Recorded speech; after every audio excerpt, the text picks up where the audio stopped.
Takulandirani pano pa Lahiri KTV pamene timakupasirani mapulogalamu athu osiyanasiyana. Chomwe tingakupempheni tapangani like, share komanso subscribe pano pa Lahiri KTV. Kuchimake kwa nkhani ndi mapulogalamu osiyanasiyana. Lahiri KTV sikupasirani mapulogalamu aboza koma zoonadi zenizeni zimene zikuchitika. Osasira pa njira audio iyi imvereni mpaka kumapeto. Zona abwere kuno, abwere ku bibi, abwere wa, abwere ku DF, yote abwere, abwere ku DBB, yatsogo. Ndifuna president ineyo. Chifo ndaona kuti malai muno ineyo president wa chipani nditakuyendesa. President wa dziko nditakuyendesa. Ena jamsamaone kandi ma MP kandi nduna kandi makansala sayankhula ndi president ena jampaka na 5 term imateramo president yasanamone. Asana yankhule naye. Asana aimbire phone, come and have that opportunity. I can stay face to face with the head of state, face to face the president wa Japan, and exchange notes. Zilibanji padziko pano. And hakuti chani zaine. Tibange chani. That's me. Ndepa na tsoko, kundu kuzenizona. Ngati chipani chinga ndifune, ndekuti chindipase wa president wa Japan. Chwapa ndufuna wa president. Kose kuna ngasinda khalako. Pano nende ndufuna ndi wa president. Kwatu MCP ndi president pano, His Excellency Dr. Adas Makate Chakwera, who is our president mpaka 2030. In case of any eventuality, kuti abwana atanena kuti ndifuna ndikapume, and God forbid, ndisapanga nawo contest ineyo pa mpando wa president, kuti chipani chindi chitenge. Ndipamene ndafika inasogoto. So nina zita, akupita ku BP, akupita ku DBB, akupita ku UTM, akupita ku UDF, ngara kundifuna andipase ku president wa chipani ndendipita. Chifukwa ndifuna pano ndo president wa chipani. Atsoko zili ngati munthu unali inspector general wa police. Wamaliza maranki kosa a police. Ndewe inazikulemba ntchito lukhali station officer wa ku Chirumba kapena ku Chiweta. Uyo ndikulola ndi mtu wako ukoka. You have risen my height onse am police nkuzafika pa inspector general of police. Ndi boma la sitha. Boma likupange ofa utinyo mukhala station officer kumuloza. Uyo ndikulola ndi mtu wako libwe. Ndio something is wrong. Upita kuzomba mental hospital akakuone. Chifo maranki kosa police unamalisa. Kumene ungapite mwina ndi ku embassy kuduzika jama retirement yako. Not kuti azukuzati inyo takufunani mugwire nafe ntchito mboma la Sopanoli koma mukakhala station officer kuntaja atsoko. Ine ndafika pa tsoko ndamaliza mastepe wonse andale ndikufuna pano ndo president wa chipani. Ndengatena kundifuna andipase president ndibwera. Chifukwa ndikufuna pano ndo president wa chipani. Ziko matsoko msamandi tokose dala ino kampeni yatha munthu ndipumeko pirizi ndipume. Adawa tinali tikuwapanga interview koma wayankhula zambiri ngakhale maaudio ena mwayo wachosa kapena wapanga delete, but tikupasirani beni maaudio ena amene takhati kuyankhula naye munthu uyu. Atsoko sindiyeneka kuti ndinene kuti mukumvazi nzaboza kapena zoona. Chifukwa ine ndikamalowa chipani amene amandilandira ine si secretary general wa chipani, si NEC member wa chipani. Amene amandilandira ine ku chipani ndi president wa chipani, amene pa nthawiyo amakhala president wa dziko. Sine malandidwa ndi anthu wamba ine. Ayi, mundichite follow mupange Google. UDF anandilandira ndi His Excellency Dr. Bakili Muluzi.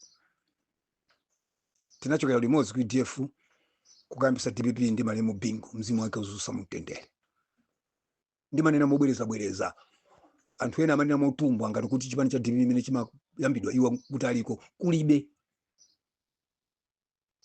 Ma first pioneers kuti chipani cha DPP chiyambe underground anthu asakuziwa kuti kubwera chipani DPP ine nalipo kuzomba State House. Ndi manena maamene mobwereza. Malawi muno mumapanga distort history. Mumalemekeza anthu amene sana chitepo kanthu kombe pa history yambiri ya muno Malawi. Mumasiya ma historians, people who have shaken this country in all spheres of life, spiritual, political entrepreneurship alipo anthu amene mumatama amalawi ndi anthu kuti sanachitepo kali konse m'Malawi munomo mumayiwala mumasiya dala the real heroes choti Malawi muno this is a country that is so tribalistic and nepotistic mumamuyang'ana munthu kuti amene akuchokera kuti Nsonda kwawo nkuti anabadwa kuzingwangwa koma kumuzi kwawo nkuti Rumpi East kumpoto mukangomva kuti mpoto basi mwadana naye kayankhule za nzeru simuzagwizana naye zoti Nsonda wakwatira ku Lomwe sizimakukhuzani zoti Nsonda anabadwa kuzingwangwa pano ali mulilongwe sizimakukhuzani zoti Nsonda mkazi wake ndi Mlomwe koma anabadwa kusalima sizimakukhuzani inu mmangogwira tribe Nsonda intimbuka basi ndechicho Nsonda angayankhule kacha nzeru simachisatira koma mtundu wanu akayankhula lozombwambwana olozopanda nzeru akangoyankhula ndi maona ndi ndana amene awa mtundu wathu basi kulisapota olozoyankhula zausiru zoyankhula zopanda nzeru zochitazo zogunata mumamusatira ndi vuto la Malawi nkona munomu sitingatukuke nkona malemu SKC mzimu wakose mumtendere amalimbikira mindset change and in fact chinthu chokuti mawu kuti mindset change anayamba ndilatoonabo atupere muluzi mindset change inayamba ndi atupere muluzi chifukwa naona abakiri kuti Malawi munomu tikapanda kusintha maganizo kaganiziridwe dziko lisitukuka nde ineyo atsogo chiyambire ni ndale frontline active politics 1997 pamene abakiri muluzi anandipempha kuti ndiyimire ku Blantyre yakabula Jan Sonke MP wa kumeneko atawukira amuluzi on 3rd term kuyambira pamenepo kuzafika lero palibe wandale amene amachita feature pa nkhani za ndale ngati ineyo muchite Google paliponse mukati muone za ndale ndi Ken Nsonda mukati mulowe ma social media Ken Nsonda atsogo ine tunachuka kuposa Kazibek nachuka kuposa Soa Pieces nachuka ineyo kuposa Sugar nkhani yokuti I am the founding member wa DVB na magazini mangonena tinali kuzomba State House panali Dr. Ken Zikhale Ng'oma panali Salimu Bagas panali Paul Maulidi panali Samson Nsosa ndi ine Honorable Ken Nsonda tachula tosefe tili moyo amene anachoka pakati pathu ndi found wa Chipanizi Professor Bingo Mtalika mzimu wapitire kuusa mtendere kumene timakambira nazo kuti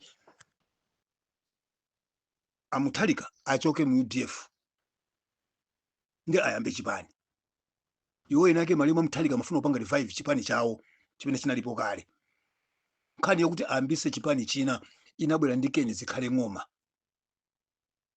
nkhani yokuti ayambise chipani china inabwera ndi Ken Zikhale Ng'oma